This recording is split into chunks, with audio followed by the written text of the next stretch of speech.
Hello বন্ধুরা, তোমরা সবাই কেমন আছো? আশা করি যে যেখানে আছো খুব ভালো আছো, সুস্থ আছো, হ্যাপি আছো। আজকে হচ্ছে অক্ষয় তৃতীয়া।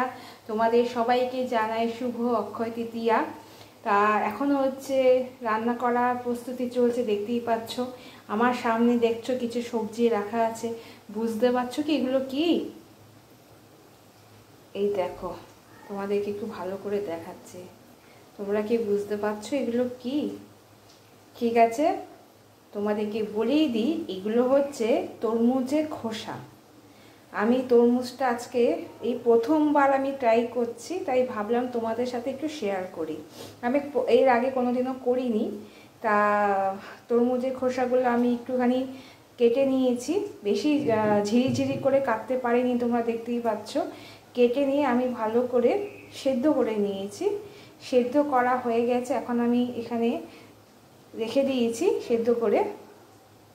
আর এখানে কড়াইতে হচ্ছে পেঁয়াজ ভাজা। আমি এখন পেঁয়াজ ভেজে নিয়ে লাল করে একটুখানি, তারপরে ওই তরমুজের খোসাগুলো এখানে দিয়ে দেবো।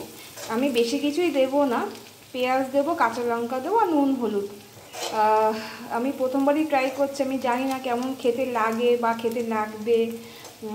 যাই হোক, আমি আজকে তো করছি, তোমাদের সাথে ভিডিওটা শেয়ার করছি। এরপরে আমি খেয়ে তোমাদেরকে অনেস্ট রিভিউ দেব। যদি ভালো লাগে তো অবশ্যই বলবো ভালো লেগেছে, আর যদি খারাপ লাগে সেটাও তোমাদেরকে আমি জানাবো। যাই হোক, তো এখন রান্নাটা করি এবং তোমাদের সাথে শেয়ার করি। বন্ধুরা, পেঁয়াজটা ভালো করে ভেজে নিয়েছিলাম, নিয়ে আমি তরমুজের খোসাটা যেটা সেদ্ধ করে রেখেছিলাম আমি কড়াইতে দিয়ে দিয়েছি, দিয়ে আমি নাড়াচাড়া করছি।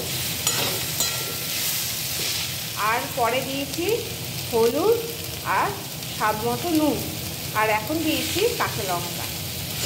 কাঁচা লঙ্কাটা আমি একটু বেশি করেই দিয়েছি, কেননা তরমুজ তো মিষ্টি মিষ্টি, যাতে একটু ঝাল ঝাল লাগে, ভালো লাগে খেতে, সেই জন্য আমি কাঁচা লঙ্কাটা একটু বেশি দিয়েছি।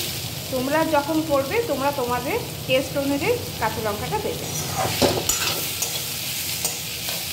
এখন আমি ভালো করে এটাকে নেড়ে ভেজে দেব। প্রথমবারই চেষ্টা, জানি না কেমন খেতে লাগবে, তবে অনেক পরিশ্রম করে করছি কাজটা। বন্ধুরা, আমার এই তরমুজের খোসা ভাজা অলমোস্ট হয়ে এসছে, আর আমি বেশি রাখবো না কড়াইতে। আমি জাস্ট একটুখানি টেস্ট করলাম যে নুন ঠিক আছে কিনা। বন্ধুরা, দারুণ খেতে লাগছে।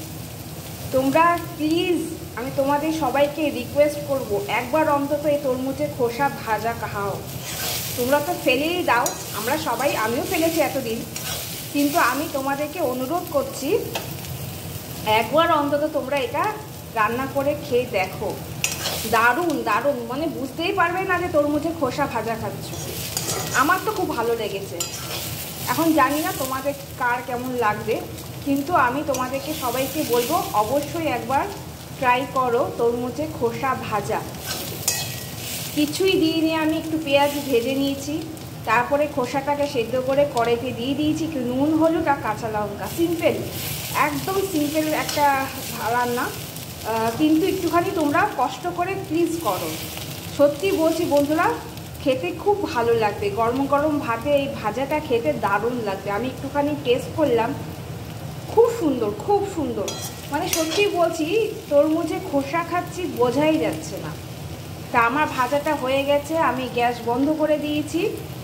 এবার আমি নামিয়ে ফেলবো। তা তোমাদেরকে আমি এই রান্নাটা শেয়ার করলাম, আমি টেস্টও করে তোমাদেরকে জানিয়ে দিয়েছি, অনেস্ট রিভিউ দিয়েছি যে রান্নাটা সত্যি খুব ভালো লেগেছে খেতে আমার। তোমাদেরকেও আমি রিকোয়েস্ট করছি, তোমরা অবশ্যই একবার ট্রাই করে দেখো, আশা করি তোমাদেরও ভালো লাগবে। তা আমার এই ছোট্ট ভিডিওটা তোমাদের কেমন লাগলো অবশ্যই আমাকে কমেন্ট করে জানাবে। তোমাদের কমেন্টের অপেক্ষায় থাকবো। আজকের জন্য এইটুকুই।